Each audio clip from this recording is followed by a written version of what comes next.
साथियों, जब प्रयासों में संवेदनशीलता हो, सेवा की भावना हो, लोगों की तकलीफों का एहसास हो, साइंस लेड अप्रोच हो, तो जमीन पर किया गया काम नजर भी आता है।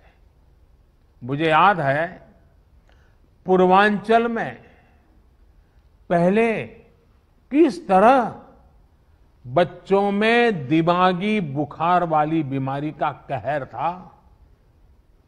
दिमागी बुखार से हर वर्ष हजारों बच्चों की दुखद मृत्यु हो जाती थी, अनगिनत। और आपको याद होगा, आज हमारे योगी जी जो मुख्यमंत्री जी हैं, वे जब पहले सांसद थे, पार्लियामेंट में इन बच्चों की जिंदगी को जिस प्रकार से बच्चों की मृत्यु एक के बाद होती रहती थी, वो फूट फूट करके पार्लियामेंट में रोए थे। उस समय की सरकारों से वो याचना करते थे कि इन बच्चों को बचाइए, कुछ व्यवस्था कीजिए, रो पड़ते थे वो। हजारों बच्चे मरते थे और ये सिलसिला सालों साल तक चला था। योगी जी पार्लियामेंट में थे, करते रहे।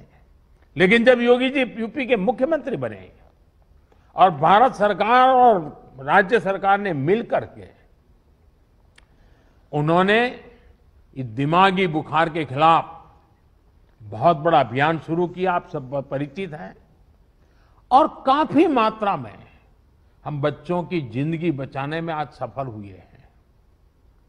काफी मात्रा में इस बीमारी को हम कंट्रोल में ला पाए हैं। इसका बहुत बड़ा लाभ पूर्वांचल के लोगों को हुआ है, यहां के बच्चों को हुआ है। यह उदाहरण हमें दिखाता है कि इसी तरह की संवेदनशीलता, सतर्कता के साथ हमें लगातार काम करते रहना है। हमें याद रखना है कि हमारी लड़ाई एक अदृश्य और रूप बदलने वाले एक धूर्त किस्म के दुश्मन के खिलाफ है। इस लड़ाई में हमें कोरोना से अपने बच्चों को भी बचाकर रखना है। उनके लिए भी विशेष तैयारी करनी है।